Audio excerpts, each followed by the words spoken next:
हाँ देखिए, आज हम कबीर ग्रंथावली में दो अंग पहले पढ़ चुके हैं, तो हम आज उसके तीसरे अंग को पढ़ने वाले जो उनकी शाखा है उसके हम एक एक अंग पढ़ रहे हैं अपने स्नातक स्तरीय में जो सिलेबस है विरह को अंग। आज अपने 3 नंबर का जो अंग है उसका नाम है विरह को अंग। तो इसके पहले हमने सुमेरन को पढ़ा था, एक गुरुदेव को अंग पढ़ लिया है और तीसरा अंग है अपने विरह को अंग। तो देखिए इसकी एक एक शाखा को बहुत ही ध्यान से समझते चलिए आप पूरी व्याख्या के साथ में। विरह को अंग में क्या होता है कि जो आत्मा है वो परमात्मा के विरह में किस प्रकार तड़पती है, किस प्रकार व्याकुल है, बेचैन है, उससे परमात्मा से मिलने के लिए किस प्रकार से छटपटाती रहती है, तड़पती रहती है, उसका इसमें वर्णन किया गया है। लेकिन अपने स्नातक स्तर में जो क्वेश्चन आता है वो यही आता है कि मैं तो यही आपको ध्यान रखना कि कौन सी साखी किस अंग की है। तो सुमेरन वाले में स्मरण वाली साखी आ जाएगी, गुरुदेव वाले में गुरु का जो महिमा है उसका वर्णन वाली वही साखी आ जाएगी, और विरह के अंग में विरणी की व्याकुलता, बेचैनी, छटपटाहट की जो भी शाखा है वो किसमें आ जाएगी, अपने विरह को अंग में आ जाएगी। इसकी पहली शाखा देखिए आप, इसकी पहली शाखा शुरू होती है अपने विरह पहली शाखा अपने गत्यु रूनी विरहनी जू बंचो कुकुंज कबीर अंतर पर्ज लिया प्रगटिया विरहा पुंज। इसमें देखिए कठिन शब्दार्थ क्या है। सबसे पहले रात्यु, रात्यु का मतलब होता है रात भर, रात्रि का मतलब क्या होता है, रात भर। फिर इसके बाद आता है अपने अंतर, अंतर का मतलब अपने को यहाँ ध्यान रखना है, अंतर यानी होता है हृदय, रात्रि यानी रात भर, अंतर यानी हृदय। फिर आगे देखिए आप इसमें पुंज, पुंज का अर्थ होता है अपने समूह, पुंज, पुंज यानी क्या होता है, समूह। और एक और कठिन शब्द है इसमें बंचो, बंचो यानी वंचित होना, बंचो, बंचो यानी के वंचित होना। तीन चार मुख्य मुख्य शब्द वैसे आपको आराम से वैसे समझ में आ जाएंगे। रात यानी कि रात भर, अंतर यानी कि हृदय, पुंज यानी कि समूह, और बंचो यानी कि वंचित होता है। तो ये अपन विरह का अंग जो पढ़ना शुरू किया इसकी पहली शाखी है। तो दोबारा पढ़ता हूं, ध्यान से सुनिए कि रात्यु रूनी बिरहनी ज्यू बंचो कुकुंज कबीर अंतर पर्ग लिया प्रगट्या बिरहा पुंज। इसका अर्थ होता है कि रात्यु रूनी विरहनी यानी कि जो परम तत्व की जो विरहनी आत्मा है वो रात्रि भर रोती रहती है, परमात्मा से मिलने के लिए वो रात्रि भर क्या होती है, रोती रहती है, बेचैन रहती है, तड़पती रहती है। अब वो किस प्रकार रोती है कि जू बंचो कुकुंज, कि जिस प्रकार, कुंज का मतलब यहाँ पर एक क्रौंच पक्षी, बंचो यानी कि आप ध्यान रखें कि उसके बच्चे, यहाँ पर बंचो यानी कि वंचित, यानी कि वो अपने बच्चों से वंचित, जिस प्रकार क्रौंच पक्षी रात्रि में अपने बच्चों से वंचित होने के बाद में पुकार करता है, चित्कार करता है, उसी प्रकार रात भर विरहणी अपने परमात्मा से मिलने के लिए रोती रहती है, पुकार करती रहती है। कबीर अंतर पर्ज लिया प्रगटिया विरहा पुंज। और आगे कबीरदास जी कहते हैं कि विरह समूह के प्रकट होने से, विरह का जो समूह है, जैसे विरहणी के भीतर विरह का समूह प्रकट होता है वैसे उसके हृदय में जो वियोग की ज्वाला है वो जलने लगती है। विरह का समूह प्रकट होते हैं, विरहणी और ज्यादा वियोग में जलने लग जाती है। यानी यहाँ पर विरहणी की तुलना किससे की गई, क्रौंच पक्षी से, कि जिस प्रकार क्रौंच पक्षी चित्कार करता रहता है अपने बच्चों के लिए, उसी प्रकार विरहणी परमात्मा से मिलने के लिए पुकार करती रहती है। दूसरा पद देखिए, दूसरी शाखी देखिए, अंबर पूजा कुर लिया गर्जी भरे सब ताल जीनी थे गोविंद बिछुटे तिनके कोण हवा। तो इसमें अंबर का मतलब आकाश है, हवाल यानी रक्षक, कुंजा यानी कि वही क्रौंच पक्षी, कुरलिया यानी कि मादा क्रौंच पक्षी। आपने देखा होगा इनको एक तरह से मादा और नर रात में बिछड़ जाते हैं, अलग अलग हो जाते हैं ये पक्षी, तो बहुत एक दूसरे के लिए ये बेचैन रहते हैं, तड़पते रहते हैं। तो उसी का वर्णन है कि अंबर कुंजा कुरलिया, कि आकाश में क्रौंच एवं कुर्री पक्षी, मादा क्रौंच भी कर सकते हैं, कि पक्षियों की विरहानुभूति का करुणार्ध हो बरस कर समस्त ताल जल परिपूर्ण कर दिए जाते हैं। मतलब इसको समझे कि अंबर कुंजा कुरलियां गर्जी भरे सब ताल, कि क्रौंच पक्षी और कुरली यानी कि मादा क्रौंच पक्षी दोनों की पुकार सुनकर जो अंबर होते हैं वो भी गरजकर बरसने लग जाते हैं, और भरे सब ताल, और बरसने के कारण सब तालाबों को वो पानी से भर देते हैं। लेकिन जिन्हीं थे गोविंद बिछड़े, लेकिन जो अपने गोविंद से बिछुड़ जाए, जो साधक जो अपने गोविंद से बिछड़ जाए, यानी कि जो भक्त जो आत्मा अब परमात्मा से बिछुड़ जाए, अलग हो जाए, तिनके कौन हवार, उसका कौन धनी डोरी है, उसको संभालने वाला कौन है। वहां तो क्रौंच पक्षी के लिए बादलों ने गर्जना करके बारिश कर दी, सब तालाब भर दी ताकि उनको कोई दिक्कत ना आए। लेकिन जो अपने गोविंद से यानी कि अपने परमात्मा से बिछुड़ जाता है, उसका कौन हवार, यानी कि उसका कोई देखने वाला नहीं है। तीसरी साखी देखिए आप, चकवी बिछुटी रेणी की आय मिली प्रभाती, जे जन बिछटे राम सुन ते दिन मिले न राती। बहुत ही सिंपल है कि चकवी बिछटी रेणी में, कि जो चकवी होती है, चकवा चकवी, कि चकवी बिछटी रेणी में, कि चकवी रात में अपने चकवा से बिछड़ जाती है, कि आय मिली प्रभाती, प्रभात यानी कि प्रभात सुबह, लेकिन वो सुबह होते ही अपने चकवे से मिल जाती है। लेकिन जे जन बिछड़े राम सो, कि यदि साधक भक्त शिष्य आत्मा परमात्मा से, ईश्वर से, राम से बिछुड़ जाए, ते दिन मिले न रात, तो वो न तो दिन में मिल पाता है उससे, न रात में मिल पाता है। इतना अथाह वियोग रहता है इसमें। तो अब इन पदों से आपको पता चल रहा होगा कि इसमें विरह विरह की बातें हो रही है। तो ये सब किसके अंग हैं, किसकी साखियां हैं, विरह को अंग की साखियां। ये आप बहुत ही इंपॉर्टेंट प्रश्न है कि कौन सी साखी किस अंग की है, ये आपको ध्यान रखना ही होगा। ठीक है। नंबर 4 देखिए, वासुरी सुख ना रेणी सुख, ना सुख सुपने माही, कबीर बिछुटे राम सु, ना सुख धूप न छां।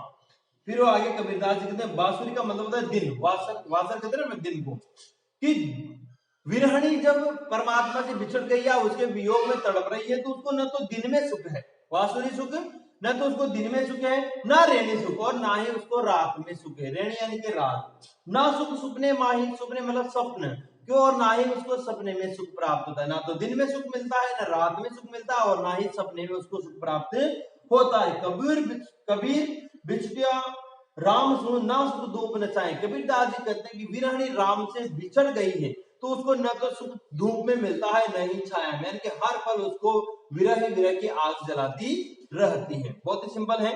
नंबर 5 साखी देखिए आप, विरहनी उबी पंत श्री पंथी बुझे धाई, एक शब्द कहीं पीयू का कबर मिलेंगे आए। फिर आगे यहाँ उबी का मतलब खड़ी हुई है, पंत श्री का मतलब मार्ग के किनारे, कबर यानी के कब, पंथी यानी के राहगीर, पीयू यानी के प्रिय।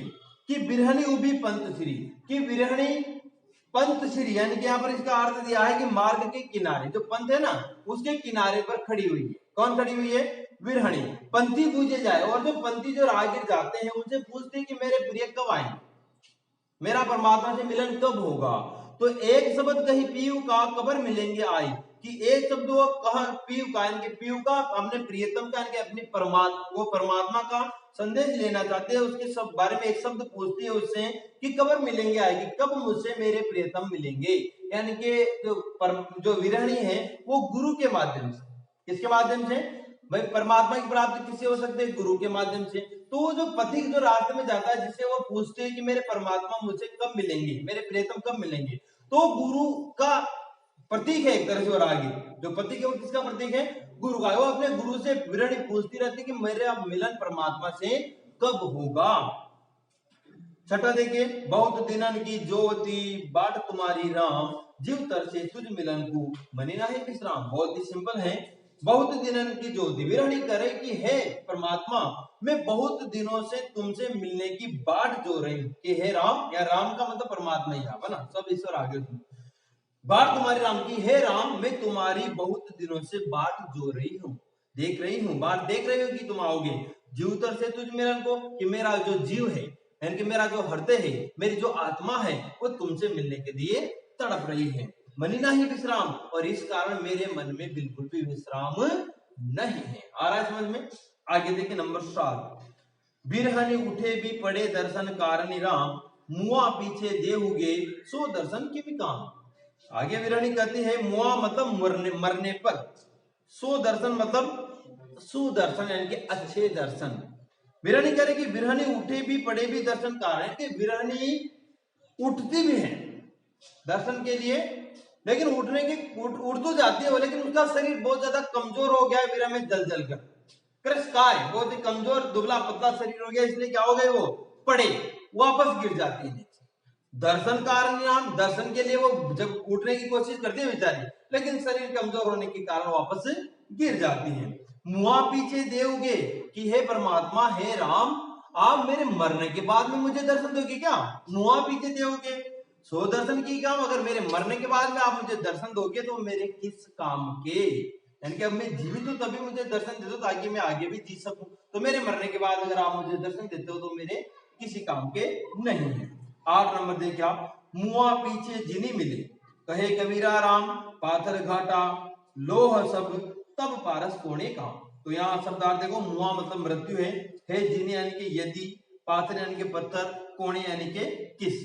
ठीक है, मुआ पीछे जिनी मिले कि मरने के बाद यदि वो प्राप्त होते हैं, कहे कबीरा राम कि राम अगर उसको मरने के बाद प्राप्त होते हैं तो किस काम के? किसी काम के नहीं, कि जिस प्रकार, अब उदाहरण से समझाएंगे कि जिस प्रकार पाथर घाटा लोह सब, तब पाथर कोने काम। कि पाथर घाटा यानी कि पत्थर घाटा मतलब समाप्त हो गए, लोह सब यानी कि लोहा, जो लोहा होता है ना उसको पत्थरों से घिसते घिसते वो लोहा ही समाप्त हो गया।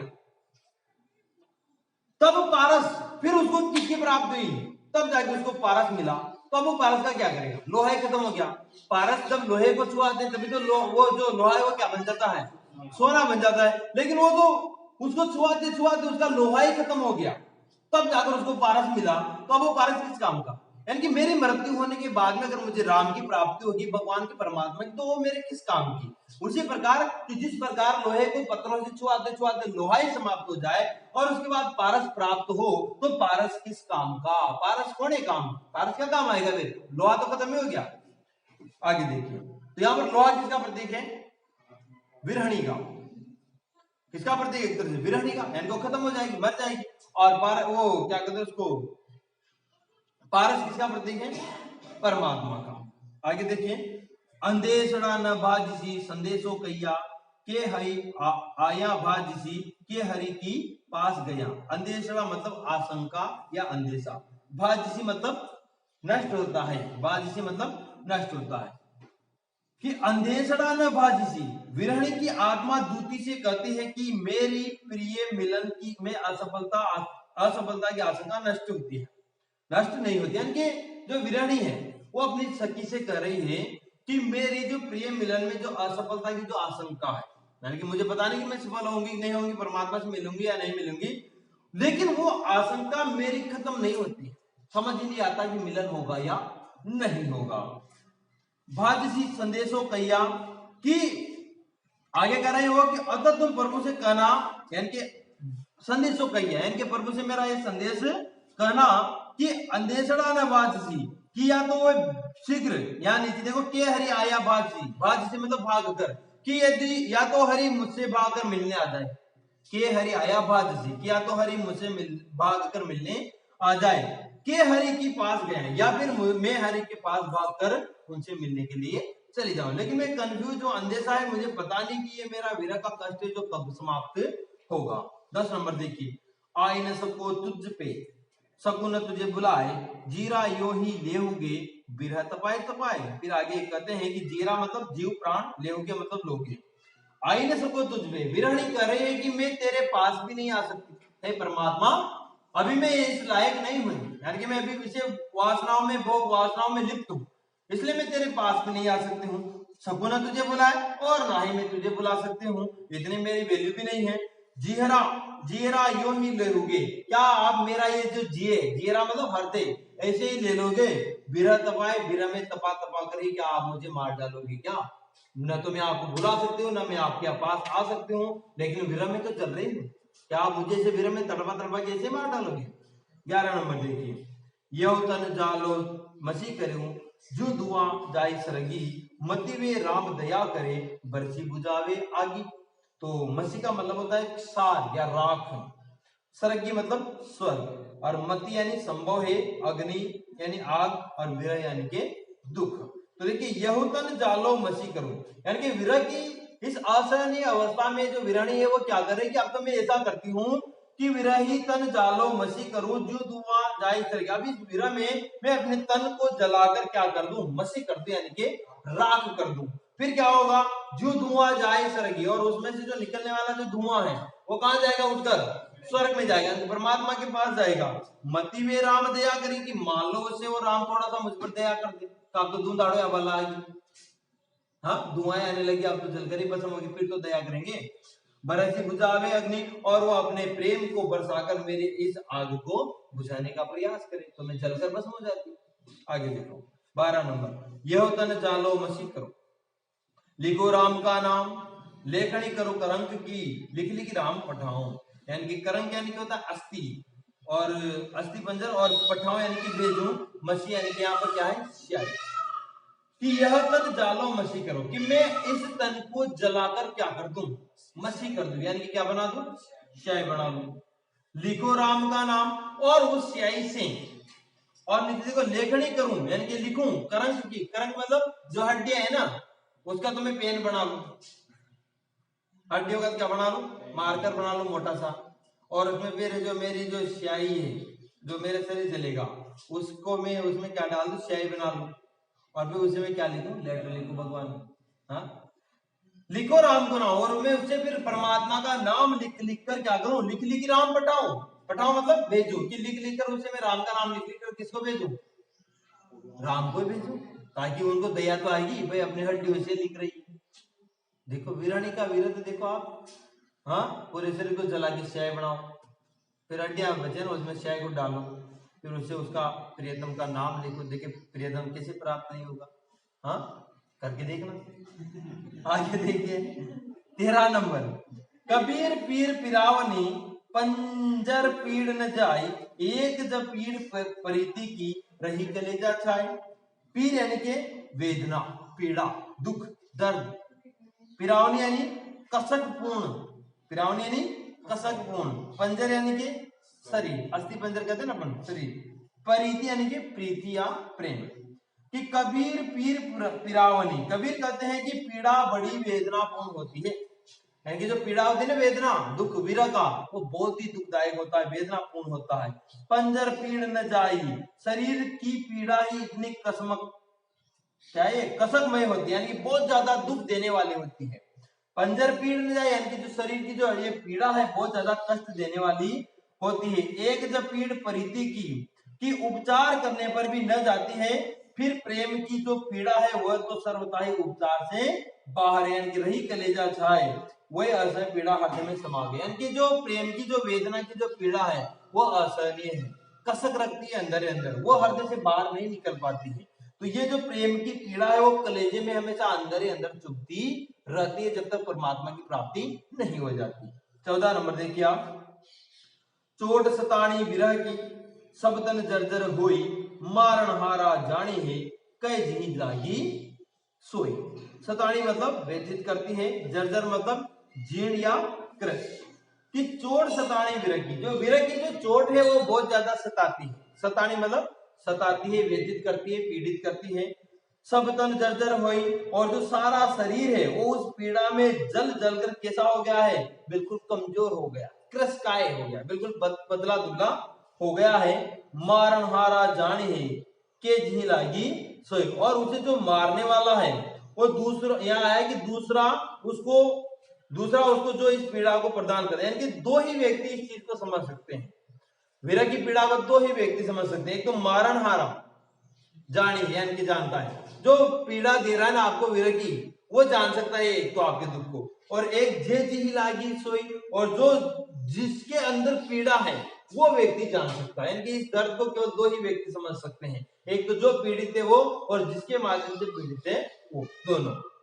15 नंबर देखिए आप, कर कमान सर शादी करी, खेची जू मारिया माही, भीतर विद्या सुमार हवे, जीवे की जीवो नाही। शादी करी मतलब साध कर, सुमार मतलब गहरी चोट। यहाँ पर कबीर दास कहते हैं कि कर कमान सर शादी करी, कि भगवान रूपी प्रियतम ने हाथ में धनुष डालकर खींच कर ऐसा प्रेम बाण चलाया, किसने, भगवान रूपी प्रियतम ने, यानी कि परमात्मा ने आत्मा के ऊपर खींचकर धनुष बाण खींचकर ऐसा जोरदार क्या चलाया, प्रेम का बाण चलाया, क्या चलाया, प्रेम का बाण चलाया, यानी कि खेची जू मारिया माही, धनुष को खींचकर क्या चलाया उसके ऊपर, प्रेम का बाण चलाया, मारिया माही, और हृदय के अंदर वो मार दिया है, अंदर तक पहुंचा दिया है।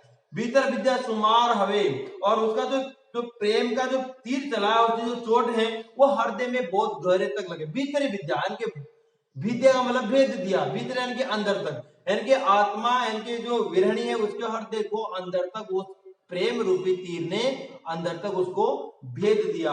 जीवे की जीव नाही। फिर आगे आता है कि वो जो उसका आकर्षण है, अब उसके मध्य अब वो उसकी स्थिति विरहणी कैसी हो गई कि जी भी नहीं सकता और मर भी नहीं सकता। जी भी नहीं सकता, मर भी नहीं सकता। कि परमात्मा ने प्रेम रूपी ऐसा तीर चलाया कि जो विरहणी उसके हृदय में जाकर अंदर जाकर उसके हृदय को भेद दिया, तो उसमें अब वो न जी पा रही है और न मर पा रही, बीच की स्थिति हो गई है। 16 नंबर देखिए आप, जब हूं मारिया खींची करी तब मैं पाई जानी, लागी चोट मरम की गई कलेजा छानी। फिर आगे जानी का मतलब जान या ज्ञान, मरम यानी के मर्मांतक, छानी यानी के भेदना। कि जब हूं मारिया खींच करी, कि जब मेरे गुरुवर ने पूर्ण शक्ति के साथ खींचकर मेरे ऊपर उपदेश रूपी बाण चलाया धनुष से, तब मैं पाई जानी, तब मैं इस बात को जान पाई हूं, लागी चोट मरम की गई कलेजा छानी। फिर आगे आता है कि ये जो प्रेम बाण की जो अंदर तक जो चोट लगी है वो हृदय को पार कर गई, यानी कि मेरे हृदय को पार कर गई है। यहाँ पर ये कहा गया है कि प्रेम से तन मन बिंद गया, यानी कि जो प्रेम है ना परमात्मा का, उसे विरहणी का जो हृदय है वो बिंद गया है, यानी कि पूरी तरह से उससे मिल गया है। कि लागी चोट मरम की, यानी कि मर्म की, अंदर तक जो चोट होती है ना उसकी चोट मर्म यानी कि हृदय में जाकर लगी है, गई कलेजा छानी, और वो कलेजे को भेजती हुई आगे निकल गई। 17 नंबर देखिए आप, जी सरी मारी काली सो सर मेरे मन बसिया, तीन सरी अजौ मारी सर बिन सच पाँव नहीं। सरी मतलब बाण, और ये दूसरा सच का मतलब क्या है, सुख या शांति। बाण और सुख या शांति। तो देखिए आगे कितने नंबर है ये अपने, 17 नंबर। सर यानी कि बाण, कि जिही सरी मारी काली सो सर मेरे मन बसिया, ती सरी अजौ मारी सर बिन सच पाँव नहीं। सच मतलब सुख शांति, यानी कि हे गुरुदेव, यानी कि यहाँ पर विरणी अपने गुरु से कर रही है कि हे गुरुदेव, जी सर मारी काली, यानी कि जो बाण मेरे कल मारा था, आपने जो प्रेम का जो बाण मेरे अंदर कल मारा था, सो सर मेरे मन बसा, वो सर यानी कि वो बाण क्या हो गया है, वो प्रेम का बाण मेरे मन में बस गया है। तीन सरी अजौ मारी, उस सर को यानी कि उस बाण को आप आज भी मारी, उसी प्रेम रूपी बाण को आप क्या कीजिए, आज भी मारिए। सर बिन सच न पाऊं, उस बाण के बिना मैं सुख नहीं पाती। सर बिनु सच न पाऊं, यानी कि यहाँ पर सुख शांति, उसके बिना मुझे सुख शांति नहीं मिलती। वो प्रेम रूपी बाण आप मेरे अंदर चलाते रहिए। आगे देखो 18 नंबर, विरह भुअंगम तन बसे मंत्र न लागे कोई, राम वियोगी ना जीवे जीवे तो बुरा हो। भुअंगम यानी कि सांप, बोरा मतलब पागल। कि विरह भुअंगम तन बसे, कि विरह रूपी सांप तन में बस गया है, तन रूपी बामी में घुस गया है। शरीर को क्या बताया, बामी बताया है, और विरह को क्या बताया, सांप। जब सांप बामी में घुस जाता है तो हर कोई की बस की बात नहीं, उसको बाहर निकाल। तो विरह रूपी जो सांप है ना वो मेरे शरीर रूपी बामी में घुस गया है, मंत्र न लागे कोई, अब उसको निकालने के लिए कोई मंत्र तंत्र काम भी नहीं करते हैं। राम वियोगी ना जिए, लेकिन राम वियोगी अब जिए तो कैसे जिए, या अगर वो जिए तो क्या हो जाएगा, गोरा हो, यानी कि वो पागल हो जाएगा। या तो उसको मिलना चाहिए, अगर परमात्मा नहीं मिले तो किसके समान हो जाएगा, पागल के समान। 19 नंबर, बिरहा भुअंगम पेशी करी किया कलेजे घाव, साधु अंग न मोड़ई जू भावे त्यों खाओ। वो पेशी करे यानी कि पेट कर, प्रवेश कर, अंग न मोड़े यानी कि विचलित नहीं होते। तो विरा भुअंगम पेशी करे, कि विरा रूपी सर्प ने शरीर में क्या कर लिया है, प्रवेश कर लिया है, और वो अब हृदय को क्या दे रहा है, घाव देता जा रहा है। यानी कि विरह भुअंगम पेशी करेगी, विरह रूपी सर्प ने पेशी करी यानी कि पेट कर, यानी कि हृदय में अंदर प्रवेश कर लिया है। क्या कलेजे घाव, और जो कलेजा है यानी कि जो हृदय है उसमें क्या कर रहा है, वो अंदर अंदर घाव कर रहा है, अंदर अंदर क्या कर रहा है, अपने वो विरणी के हृदय को विरह खा रहा है अंदर अंदर। साधु अंग न मोड़ ही जो भावे त्यो खाओ, लेकिन जो साधु जन है, जो साधक है, जो शिष्य है, वो बिल्कुल भी विचलित नहीं होता है। अंग न मोड़ी कर, यानी कि अपने अंगों को बिल्कुल भी हिलाता डुलाता नहीं, भाई खा लो तू खाओ, और जू भावे क्यों खाओ, और जैसे विरह रूपी सर्प को अच्छा लगता है वैसे वो उसको अंदर ही अंदर खाता जा रहा है, लेकिन जो साधक है वो बिल्कुल भी विचलित नहीं होता, क्योंकि विरह जब तक नहीं होगा तब तक परमात्मा की प्राप्ति भी नहीं होगी। यानी कि प्रेम का मेन जो कहते हैं ना, इसके साथ महा ऊपर चल रहा है, तो प्रेम के साथ महा ऊपर क्या है, विरह का। विरह तो भोगना ही पड़ेगा आदमी को, तभी उसको प्रेम, सच्चा प्रेम मिलेगा। यहाँ देखिए आप आगे कितने नंबर, 20 नंबर। सब रग तंत रबाब तन बिरह बजावे नित, और न कोई सुनी सके केसाई के चित्त। रग यानी क्या होता है, रग या सिरा यानी कि अपनी जो नसें होती है वो एक। तंत यानी कि पशु चर्म निर्मित तात जो तंत्री में प्रयुक्त होता है, यानी कि एक वाद्य यंत्र का नाम जो पशु की चमड़ी से बनाया जाता है उसे कहते हैं तंत्र, है ना। और रबाब ये एक तारे के समान तंत्री जिसे जोगी बजाते गिरा करते हैं, एक तारा होता है ना वो जोगी बजाते रहते हैं, वो है। तो वाद्य यंत्र बताए हैं कुछ।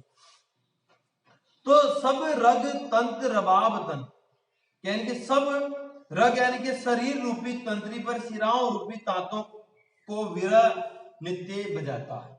समझ रहे हो कि शरीर रूपी तंत्री पर, यानी कि यहाँ का तंत्र रबाब तन यानी कि जो शरीर रूपी जो तंत्र है, यानी कि शरीर रूपी जो वाद्य है उसकी सिराओं पर, सिराओं रूपी तांतों पर, यानी कि वो जो वाद्य होता है उसमें देखा हो आपने एक तार लगा रखा है, उसको बजाने से उसमें से ध्वनि निकलती है। तो शरीर रूप में क्या है, अपने सिराएं हैं यानी कि नसें हैं, तो उनको अंदर ही अंदर कौन बजा रहा है, विरह जागृत कर रहा है, सिराओं को तड़पा रहा है अंदर ही अंदर, विरह बजावे नित्य। और वो शरीर रूपी जो सिराएं हैं अंदर ही अंदर, जो तंत्री रूपी सिराएं हैं उनको नित्य यानी कि रोज कौन बजाता रहता है, विरह बजाता रहता है उनको। और न कोई सुनी सके, चलो उनको और कोई नहीं सुन सकता, केसाई के चित्त, क्या उसको जो साई, साई मतलब परमात्मा, क्या वो उसके हृदय में भी नहीं सुन सकते, यानी कि और तो सुने ना सुने, लेकिन मेरे परमात्मा तो ईश्वर तो उसको सुनने ही चाहिए। के साई के चित्त यानी कि वो प्रियतम सुन सकते हैं, या मेरा हृदय ही उसे सुन सकता है, यानी कि दो ही लोग इसे सुन सकते हैं। और सुन